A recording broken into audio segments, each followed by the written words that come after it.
This is the Coretex Athletic Review.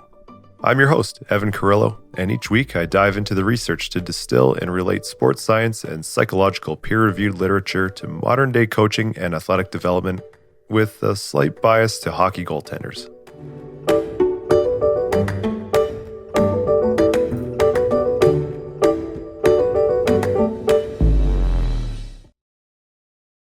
What happens when you take someone who is just really good at what they do, I mean like really good, like 99th percentile good, and put them up against somebody else at the same level of skill, but completely opposite competitive interests? Sort of an immovable object versus unstoppable force type deal. Bringing that to pro sports or even elite sports, there is nobody better to watch than best on best. Best on one side, positioned strategically and leveraging their skills, versus the same story on the other side, just trying to find a mismatch of some sort or capitalizing on a blunder. Not so different than, say, two chess grandmasters facing off. But what if we could just be perfect? Pitcher places the ball exactly where they want to every single time, or the point guard hits their shots 100% of the time, or the goaltender stops 100% of the pucks they face. This is probably how some people that get too far removed from actually playing a sport probably picture it playing out as they watch their favorite team. As a goaltending coach, I see the comments on the NHL highlights like, you just need a save there. And not to be a goalie apologist, but send that same play to the other end of the ice and it very quickly becomes, you just need to capitalize on that chance and score. So depending on the sport or the position, there are some different levels of this perfectionism that creep into an athlete's psyche.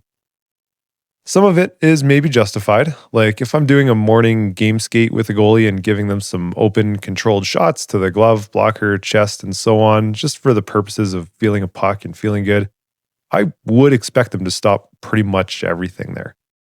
Then again, there's layers of perfectionism built into everything. I've seen examples of basketball players hitting a tough mid-range jumper with their guard closing out, looking to disrupt their shot, and they're still pissed that it hit the rim on the way in.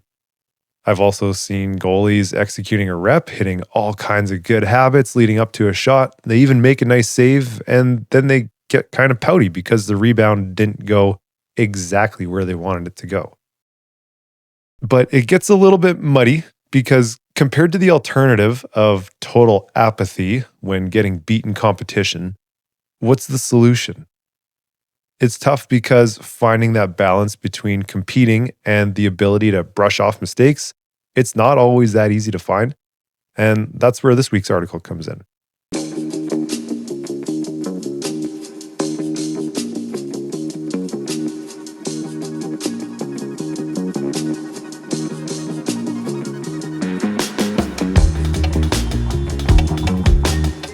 The title of this week's research is A Dual Process Model of Perfectionism, based on reinforcement theory. And we can thank Peter Slade and Slade Owens out of the Department of Psychology at the University of Auckland. Think of this research as sort of a theoretical anchor that added some organization to, at the time, a pretty messy field. It was published in 1998 in the Journal of Behavior Modification, and even though some of the terminology has evolved since then, the split model of perfectionism is one that the field still operates on.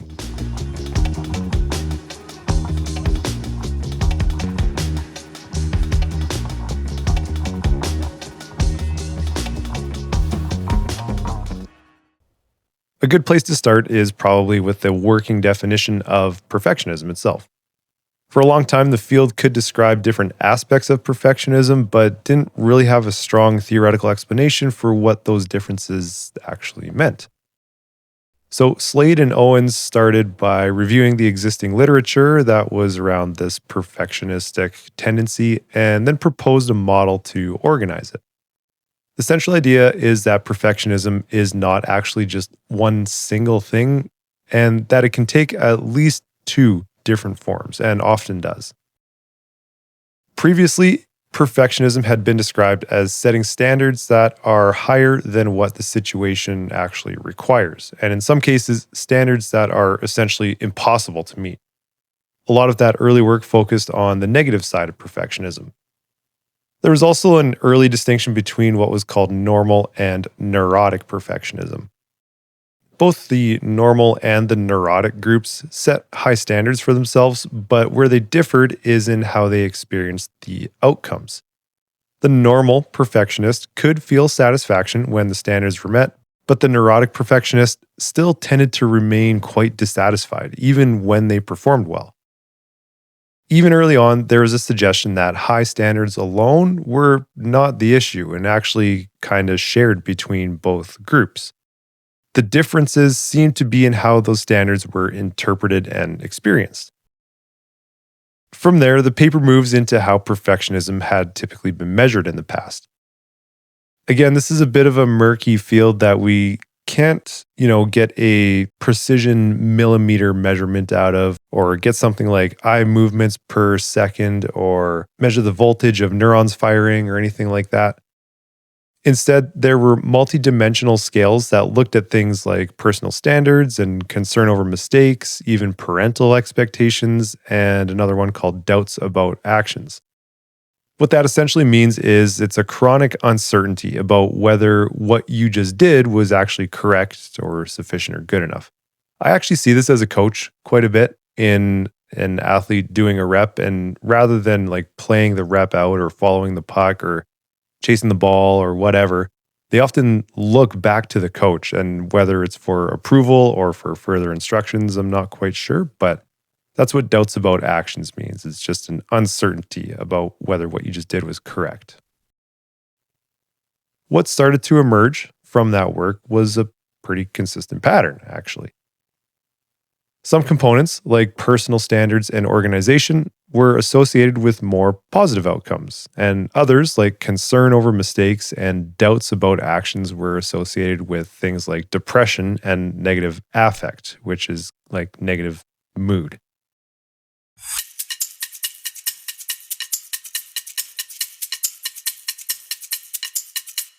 It was at this point that the authors made their main argument in the paper, and they suggested that instead of defining perfectionism based on what it looks like on the surface, it should be defined based on its function. Specifically, what consequences the behavior is trying to produce.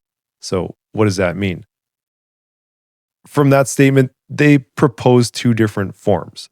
So, there's a positive perfectionism and a negative perfectionism. This positive perfectionism, we would see that as involving somebody pursuing really high standards in order to obtain these positive outcomes. And it's often driven by positive reinforcement and a desire for success. On the flip side, this negative perfectionism, which is a bit of an oxymoron, perhaps, of a term, but it involves pursuing high standards in order to avoid negative outcomes. So you set the standards high just because you don't want to be embarrassed in competition, or you don't want to be the last one to finish a race or whatever. This negative perfectionism is driven by negative reinforcement and a fear of failure. So the behavior during competition can look pretty similar, but the underlying motivation is completely different. It's at complete opposite ends of the spectrum. Slade and Owens then offer a bunch of support with some of their own measurement work. So, across different groups, including athletes and even depressed people and eating disorder populations, they found two underlying factors that corresponded to positive and negative perfectionism. Athletes tended to score high on positive perfectionism, but not on negative perfectionism. Depressed individuals showed the opposite pattern, and eating disorder patients tended to score high on both of them, actually. So this paper makes the point that these are not mutually exclusive categories. It is possible for both forms to be present in the same individual. The model itself is then framed in terms of approach and avoidance, which gets a little bit more into the athlete's mindsets here. So positive perfectionism is associated with this approach behavior.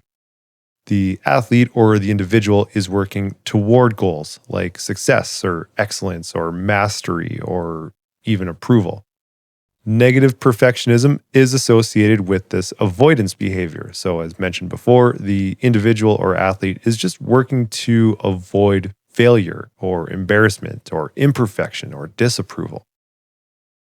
This difference also shows up in how outcomes are experienced by both groups. So, with positive perfectionism, success is associated with satisfaction and positive emotion, and failure doesn't really carry the same level of negative consequence as it does for someone with negative perfectionism.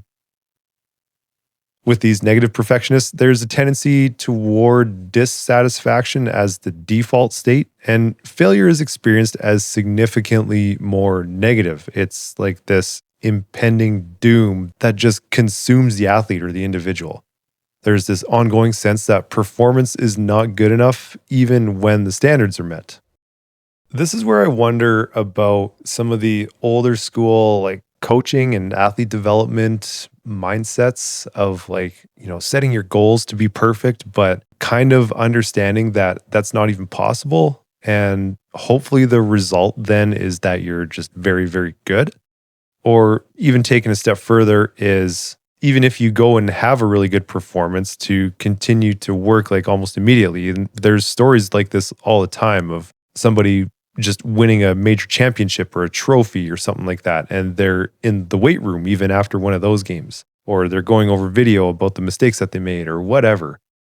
This might be a hot take in the competitive sports world, but I think that that's kind of an outdated mindset, that there is some room to just celebrate a good performance and to be okay with a good performance at that time.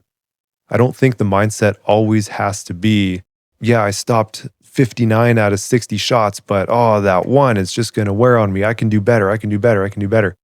I think there is more room than we think to just take a step back and celebrate those things that go well and the really good performances, even if they're not totally perfect. Anyway, back to the paper. The authors also extend this idea into this self-concept. So, positive perfectionism is described as moving toward your ideal self or this optimal version of yourself. And negative perfectionism is described as avoiding this feared version of yourself. Again, the outward behavior might look pretty similar, but the underlying goal and the motivation and the drive that's powering that behavior is very different. When they circle back and apply this to sport and athletes, they suggest that these differences should show up in performance-related experiences. So, as an athlete driven by positive perfectionism is trying to succeed and obtain positive outcomes like recognition or achievement, and if they don't succeed, it's still viewed as one instance within a larger set of opportunities. It's not the be-all, end-all, or, that was my one and only shot to do this. On the flip side, the athlete driven by negative perfectionism is just trying to avoid this failure or avoid embarrassment or avoid confronting this major insecurity. In that case, not succeeding carries a lot more significant personal consequences that extend far beyond the sport. The authors also reference supporting work, showing that athletes who score high in concern over mistakes tend to report higher anxiety and lower confidence and more negative thinking leading into that competition.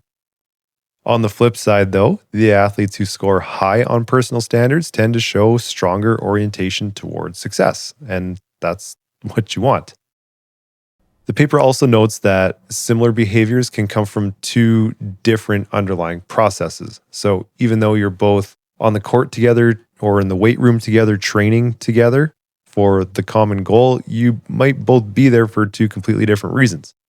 So for example, two individuals, two athletes may both engage in high levels of training, but one may be doing so as a chosen pursuit and the other might feel compelled to do so. Again, in order to avoid these negative outcomes. They want to keep playing the sport. They want to be involved. They see themselves at these high levels, but they don't want to be embarrassed. They don't want to confront these insecurities that may happen as a result. Toward the end of the paper, the authors shift into how these patterns might actually develop over time, how they come about, and how they evolve and form within these individual athletes.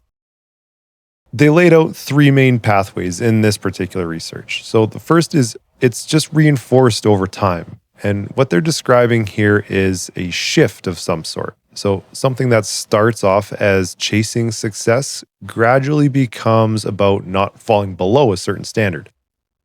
Early on, an athlete performs well, they get recognition, maybe enjoys the feeling of executing and performing at a high level, and that just reinforces that behavior. They keep doing it because it produces something good, it produces something positive, and it feels good. But as that level of performance becomes expected now, it's now the new normal, the reinforcement will change. Now, the same behavior isn't about gaining something, it's about maintaining it and not dropping below what's now seen as normal. An example of this might be an athlete really early on in their development. They make a great play, they feel good about it, and get some praise from their coach, and that reinforces the behavior in a positive way. But later on, at a higher level, making that same good play, it's not special anymore. It's just part of their job. It's actually what's expected. And if it's missing, then it becomes a problem. So the same behavior, executing at a high level, has moved from something they're pursuing to now something that they feel they can't afford to fall short of. The second pathway is called avoidance learning. With this, the behavior is reinforced because it prevents something negative or bad from happening. So instead of being driven by the reward, it's driven by a sense of relief. Whew, I got through that and I did not get embarrassed. An athlete makes a mistake, and that mistake comes with a consequence. Maybe it's external, like criticism or getting chirped from some fans or called out from a coach, or maybe it's internal, these emotions, the frustration, the embarrassment. The athlete responds by tightening things up, more control over what they do, more precision, and fewer risks. And if that works, when these mistakes start to decrease, they experience this sense of relief. That sense of relief is actually powerful enough to reinforce this type of behavior. An example here, and this isn't out of the paper, it's just me trying to relate it in some way, might be a basketball player. They turn the ball over, making a really difficult pass. That leads to a negative reaction, maybe from their coach or their teammates or the fans or themselves. So the next time they're in a similar situation, they make the safer play. And when nothing goes wrong, they haven't stood out in any way. That absence of a negative outcome just reinforces that safe decision. Over time, their play becomes less about creating something positive and more about just avoiding these mistakes and the embarrassment or insecurity that comes along with them. Slade and Owens suggested a third pathway, and that was rule-based learning. In this case, behavior shaped by learned expectations about what's required. So these can be explicit or implicit. The athlete comes to understand that a certain level of performance isn't optional anymore. It's just expected. So now instead of learning through outcomes, they internalize a rule about how things have to be done. Over time, they learn that anything less than a very high standard is just unacceptable. And that expectation becomes internal to the athlete now. So even without immediate consequences, they feel compelled to meet that standard because it's now part of how they evaluate themselves. I've got my own thoughts about that. They're honestly not even in total agreement with that. I think at a certain level, at high performance sport, that's just sort of how it goes, and that's just kind of what happens. There are expectations, and you are expecting others to do their jobs as they're expecting you to do yours. And if those expectations are consistently unmet, then, that athlete tends to be removed from that level of sport. I mean, to be blunt, I don't know how else to put it. It's just a competitive environment, but those are my own thoughts. I'll get back to the paper here. Slade and Owens, looking across all three of those pathways, saw that the common thread with these is reinforcement. So the behavior is shaped over time based on what it produces, whether that's reward, relief, or meeting this internalized expectation. That leads into the final point that the authors make in this research. They suggest that perfectionism may actually be better understood not as a fixed personality trait, so not as somebody just being a perfectionist, but as a pattern of behavior that's shaped by these reinforcement processes. So that means it's not something that just exists in somebody the same way that they might be short tempered. It's something that develops and evolves over time and potentially shifts based on these athletes' experiences. The paper here finally concludes by noting that the model raises a number of questions and that further research is needed, particularly around development, measurement, and intervention. And if you look it up on something like Google Scholar, there is actually quite a bit of research on perfectionism. I chose this article just because it's one of the more foundational papers in this research that splits it off into these two branches. There has been quite a bit of further research done on this since this was published way back in the 1990s. A lot of the subsequent papers that have come out have still found this split in perfectionism. So, as this paper would call it, perfectionistic striving versus perfectionistic concerning. Other researchers have found similar names. So, you'll see adaptive versus maladaptive perfectionism, or normal versus neurotic perfectionism, or self oriented versus socially prescribed, or approach versus avoidance. There's a lot of different other types of perfectionism that have stemmed from this research. But like anything, there's still absolutely a need for further research in this field. For Slade Owens, the central point was clear. Perfectionism can reflect different underlying processes and motivation and drive. And similar behavior can be driven either by the pursuit of positive outcomes or the avoidance of negative ones. It's just this underlying distinction changing how performance and perfectionism is experienced. New episodes are released and uploaded every Thursday morning at 6 a.m. Mountain Standard Time. You can listen in on any of the major podcast platforms as well as YouTube at Coretex Goaltender Development, which again is still undergoing that rebranding. It's just things are busy. Give me a break. It takes a long time to get stuff like this done. This is a one-man operation. If you would like to contribute to the show, you can do so by visiting patreon.com/Coretex Athletic Review. I am also looking to get some different membership tiers there, and those will actually offer some different products and services. I hope this episode and this research was valuable to you in some way. Once again, thank you very much for listening. My name is Evan Carrillo. This is the Coretex Athletic Review, and stay out of your own way.